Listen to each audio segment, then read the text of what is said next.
The first lockdown seemed to just be a continuation of how life had been for me for a while because I'd had some health issues, which meant I couldn't be out and about very much anyway. But obviously, it went on day after day, and as I live alone, it was quite difficult. But I did find that some of my health issues began to improve slightly.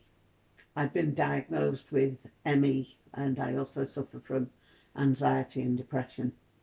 I always went out on a Thursday at 8 to clap. It was very interesting to see what different people brought outside, and people up the road had bongo drums and things like that, which was real fun. I think during the first lockdown things were a little bit easier because the weather was quite often good, and so by being outside, particularly at the front of the house, meant that I got to speak to neighbours perhaps more than I had previously. Someone suggested that children should do rainbows, and I think in our locality the idea was that people going for walks, the children could then look for the rainbows and perhaps count them or just look at different ones.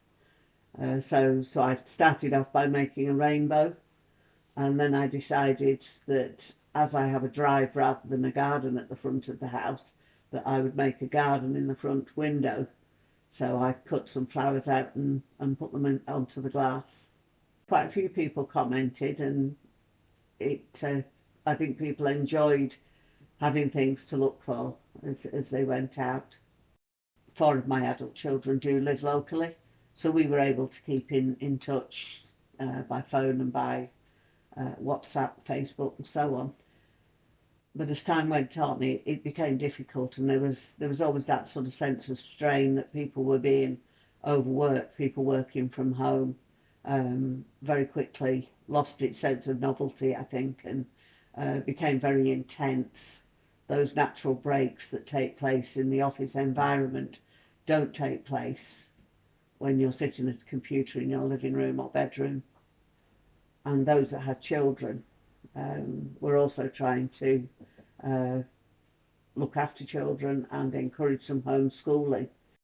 When we were told that those of us who lived alone, like I do, that we could have a support bubble, which was to be one household, that was really difficult for me because, as I said, I've got four children living locally and three other children as well who live in different parts of the country.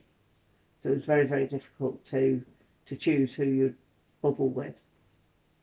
We're all different. We're all just trying to do the best we can with a situation that none of us have been prepared for.